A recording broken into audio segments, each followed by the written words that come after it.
Assalamualaikum warahmatullahi wabarakatuh. Nama saya Roshidatul Laili, NIM 23211000105, Agribisnis B dari mahasiswa Universitas Sumajaya Madura. Dalam mata kuliah Agribisnis Pangan dan Non-Pangan, saya akan menjelaskan kebijakan-kebijakan pada komunitas padi, jagung, dan ubi kayu. Simak video selanjutnya. Pembahasan nasional merupakan suatu paket kebijakan yang terdiri dari 5 elemen kebijakan seperti yang tertuang dalam Impres nomor 13 tahun 2005 tentang kebijakan perberasan, yaitu peningkatan produksi, elemen diversifikasi, elemen kebijakan harga, elemen kebijakan impor, dan elemen distribusi beras untuk keluarga. Kebijakan tersebut dibuat guna melindungi petani dan konsumen dari dampak negatif perdagangan internasional. Pada hakikatnya terdapat 3 aspek saling berkaitan dalam kebijakan pangan dan gizi, yaitu aspek produksi, distribusi, dan konsumsi. Harga komoditas yang digunakan oleh pemerintah dan Bulog adalah kebijakan floor price dengan menetapkan harga pembelian pemerintah, yaitu HPP, gabah untuk melindungi petani, mengantisipasi lonjakan permintaan dan kekurangan pasokan karena pasklik maupun bencana alam, dan kebijakan subsidi dengan menjual harga lebih murah kepada konsumen. Kebijakan buffer stok dan subsidi digunakan secara simultan karena pemerintah memberikan subsidi melalui penjualan stok yang dimiliki oleh Bulog. Perbandingannya di Indonesia, tanaman padi merupakan yang paling penting.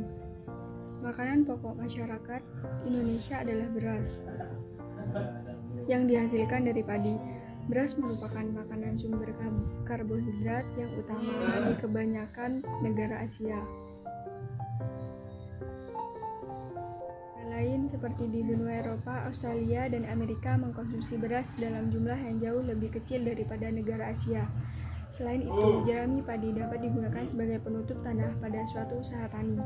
Selain di Indonesia, padi juga menjadi makanan pokok negara-negara di benua Asia lainnya seperti Cina, India, Thailand, Vietnam, dan yang lainnya.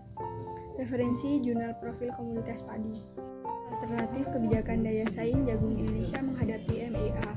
Pemerintah Indonesia dalam hal strategi kebijakan perekonomian guna meningkatkan daya saing produk dan industri Indonesia dengan meluncurkan program kebijakan MP3IE, Master Plan Percepatan dan Perluasan Pembangunan Ekonomi Indonesia. Pada prinsipnya, visi dari MP3IE adalah mengangkat Indonesia menjadi negara maju dan merupakan kekuatan 10 besar dunia di tahun 2030 dan 6 besar dunia pada tahun 2050 melalui pertumbuhan ekonomi tinggi yang inklusif dan berkelanjutan. Bahwa Indonesia untuk mencapai visi tersebut, maka pemerintah mewujudkan melalui 3 misi, yaitu tambah dan perluasan rantai nilai proses produksi serta distribusi dari pengelolaan aset dan akses potensi geografis wilayah dan SDM melalui penciptaan kegiatan ekonomi yang terintegrasi dan sinergis di dalam maupun antar kawasan pusat-pusat pertumbuhan ekonomi, mendorong terwujudnya peningkatan efisiensi produk dan pemasaran serta integrasi pasar domestik dalam rangka penguatan daya saing dan daya tahan perekonomian nasional, mendorong penguatan sistem inovasi nasional di sisi produk, proses maupun pemasaran untuk penguatan daya saing global yang berkelanjutan menuju innovation driven economy. Dengan di tingkat ASEAN, Indonesia merupakan produsen jagung. Hal ini merupakan peluang bagi Indonesia untuk dapat bersaing dengan negara ASEAN lainnya dalam perdagangan jagung di kawasan ASEAN. Permasalahan yang dihadapi Indonesia saat ini adalah produk jagung untuk diekspor umumnya masih dalam bentuk barang primer atau bahan baku resource based. Kondisi ini menyebabkan ekspor jagung Indonesia rentan terhadap gejolak harga. Hal ini sangat berbeda dengan negara-negara ASEAN lainnya, seperti Singapura, Malaysia, dan Thailand yang sudah menghasilkan produk-produk hilir yang lebih berdaya saing dibanding produk primer.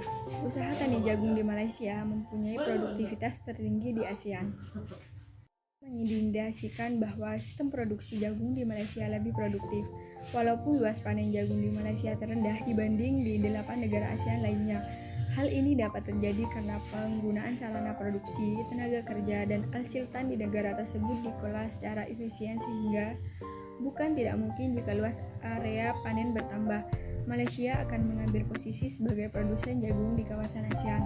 Referensi jurnal daya saing jagung di Indonesia menghadapi era masyarakat ekonomi ASEAN.